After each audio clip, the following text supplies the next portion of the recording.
गणेश जी के संकष्टी व्रत का इतिहास भाग एक। जब राजा ने पूछा कि देवराज वह व्रत किस प्रकार किया जाता है, तो उन्होंने बताया कि राजन, मैं तुम्हें इसका भी एक इतिहास सुनाता हूँ।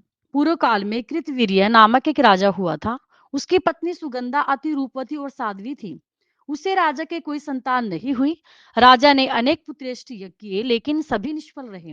अमात्यों ने परामर्श दिया कि महाराज, अब तो उन्होंने निवास पूर्वक तपश्चर्या कीजिए।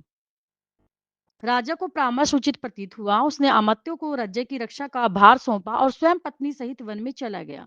इस प्रकार वे दंपति घोर तपस्या करने लगे। एक दिन नारद जी पितृलोक गए तो उन्होंने उनकी भेंट कृतवीर्य के पितरों से हुई।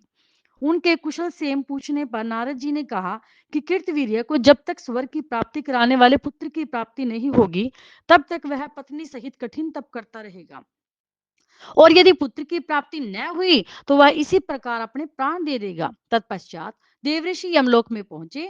वहां उन्होंने भृशुंडी ऋषि के माता पिता को अग्नि में कुंभी पाक में दग्ध होते हुए देखा।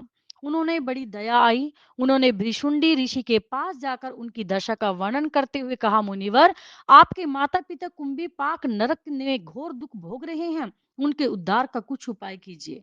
तब भ्रुशुंडी ऋषि ने अपने संकष्टी व्रत का पुण्य सभी पितरों के लिए दिया, जिससे उनके माता पिता सहित अन्य सभी पितर भी मुक्त हो गए।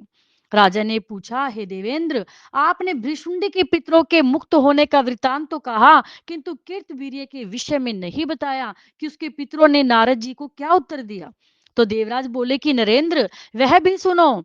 उन राजा के पिता ने नारद जी से तो यह कहा कि उसका उपाय करेंगे, और फिर वह तुरंत ही ब्रह्मा जी के पास गया और उन्हें प्रणाम कर निवेदन किया कि ब्राह्मण, मेरा पुत्र तो बड़ा धार्मिक और ईश्वर भक्त है, उसको पुत्र की प्राप्ति क्यों नहीं हुई। यह सुनकर ब्रह्मा जी बोले कि तुम्हारे पुत्र ने पूर्व जन्म में ब्रह्म हत्या की थी। वह नंदूर नामक नगर में निवास करता था। उसने धन के लोभ में 12 वेदज्ञ ब्राह्मणों को मार डाला था और उनका धन लेकर अपने घर आ गया था। उस दिन माघ कृष्ण चतुर्थी थी। जब वह घर आया तब चंद्रोदय हो चुका था।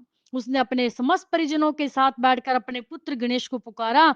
जब वह आ गया तब सभी ने भोजन किया। तदुपरांत उसकी मृत्यु हो गई। हे राजन, उस दिन वह भूखा रहा और गणेश का उच्चारण कर भोजन किया। उसे संकष्टी चतुर्थी के दिन भर भूखे रहने से व्रत का और गणेश उच्चारण के से नाम स्मरण का पुण्य प्राप्त होने से तुम्हारे जैसे पुण्यवान नरेश के यहाँ उसका जन्म हुआ, और तुम्हारे पश्चात उसे राज्य पद की प्राप्ति हो गई। अब यदि वह संकष्टी चतुर्थी का व्रत करे तो उसको ब्रह्म हत्या दोष छूटकर पुत्र लाभ हो सकता है।